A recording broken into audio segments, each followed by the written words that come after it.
Hello Jenny, kumusta kayo dyan? Ano ba ang naging panawagan ng Caribbean Ambassador hinggil naman sa Slavery Tribunal? Nanawagan si David Comisyong, Barbados Ambassador to the Caribbean Community, na magkaroon ng bagong International Slavery Tribunal dahil wala pa umanong international court na handang humawak ng malawak na reparation claims. Nais ni Ambassador Comisyong na mabigyan ng hustisya ang naranasan ng milyong-milyong African na sapilitang ibinenta para sa transatlantic slavery sa loob ng 4 na dekada. Umani naman ng suporta si Ambassador Comisyong sa ibang mga bansa, partikular na ang Nigeria, Guyana at Venezuela. Kinakailangan naman ng positibong desisyon mula sa United Nations General Assembly bago mabuo ang tribunal na ito.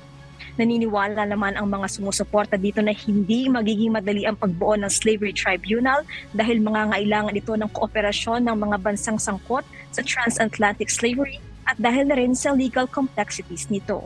Balik sa iyo, Marie. Jenny, sana nga magkaroon na ng katapusan nito, ano? Pero ano ba ang mga bansa na naging sangkot sa transatlantic slavery at may umaksyon na ba sa mga ito? Ilan sa mga bansang sangkot sa transatlantic slavery ay Portugal, Britain, France, Spain, Netherlands at Denmark. At noong nakaraang taon ay nagbigay na ng formal apology ang the Netherlands at bukod dito, nagbigay din ito ng $200 million na fund dahil kabilang nga sila sa mga bansang sangkot dito sa slavery na ito. At sana hindi lang Netherlands ang gumawa ng aksyon kundi iba pang mga bansa na sangkot ka dito.